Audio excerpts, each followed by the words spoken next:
Rudyard Kipling, in his poem, The Ballad of East and West, wrote, O East is East, and West is West, and never the twain shall meet.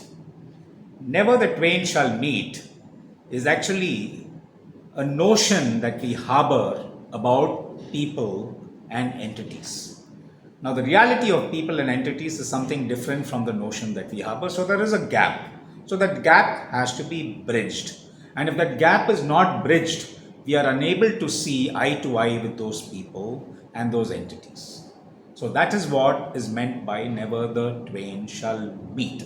Rudyard Kipling, in this poem, which he penned in 1889, he wrote about the cultures of East and West, which were so vastly different that he felt that they would never fuse. But we know today that we have fusion music, we have fusion food, and most of the great cities of the world are a cauldron of multi-ethnic groups and a fusion of cultures. So culture has evolved from never the twain shall meet to where the twain shall meet. Now that's the counterpoint. The counterpoint to never the twain shall meet is when the twain met or where the twain shall meet. Now, never the twain shall meet also applies to politics, social situations, and interpersonal relationship. Take politics. Now, politics, the counterpoint works better nowadays because we know politicians of today are willing to bat for both sides as long as it suits their purpose. Take China, for instance, a communist government with a capitalist outlook. So, you see, in politics, it has evolved from never the twain shall meet to when the twain met. Let's take social situations next. Social situation, the best example is India because of a multiplicity of religions and castes and cultures. So there's so much of difference, so much of heterogeneity in India. India is the best example to take up when we talk about social situation. And because we had so many different castes and religions and languages, once upon a time in India, never the twain shall meet was the rule when it came to a social setup. But today, you tell me, how many families do you know personally where intercaste marriages, interreligious marriages, marriages between ethnic groups, and marriages across borders have taken place? So you see, again, in social situations, there has been an evolvement from never the twain shall meet to when the twain met. Now let us take up interpersonal relationship. Now, in the case of interpersonal relationship, the ball game is slightly different because when I talk about interpersonal relationships, I'm only talking about two entities, families and friends. Okay, and family and friends are so close to each other, there are several points of agreement and some points of disagreement too. Anything that is too close, disagreements can sometimes get a little overblown because of the closeness. So families, you see, they are not evolving from never the twain shall meet to when the twain met because they have already met, they are already close to each other. So the evolvement is in a reverse direction. In some families, what happens is they break apart to leading to a situation of never the twain shall meet. Let us take families first. Now, families have three relationships in them: parent and children, siblings, and third is husband and wife.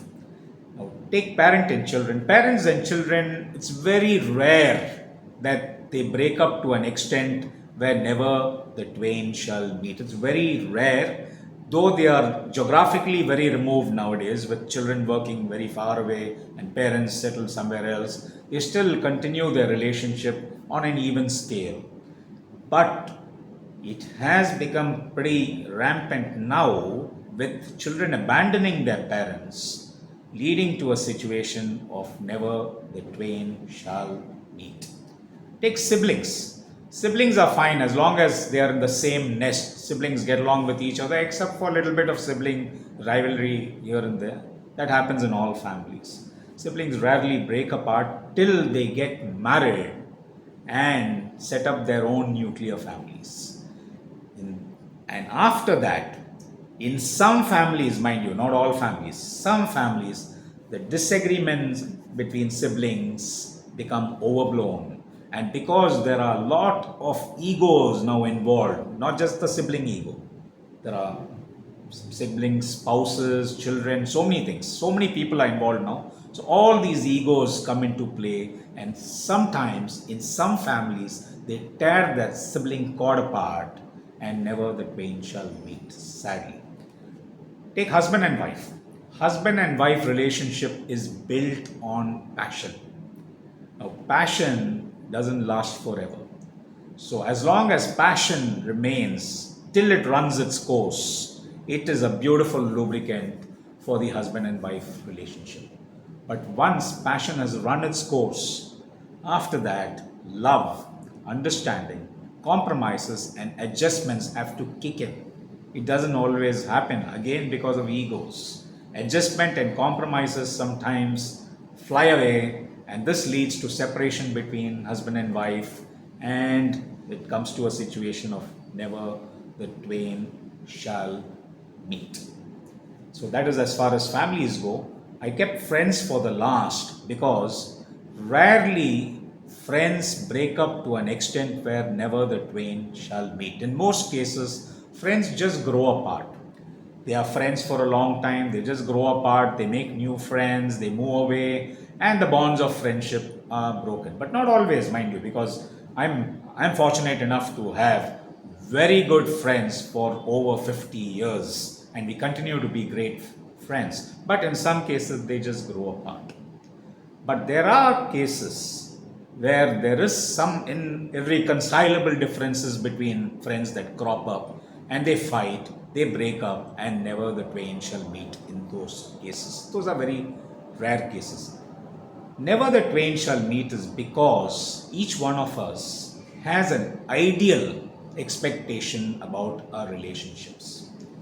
That ideal expectation is only a figment of imagination. It never really happens. The reality is quite removed from that ideal expectation that all of us harbor. And there is a huge gulf between the two, the ideal expectation and the reality.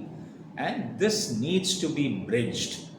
And the bridge for this is built on communication and understanding. So, if you want to progress from never the twain shall meet to when the twain met, keep all channels of communication open, because that is the conduit for understanding. Good luck.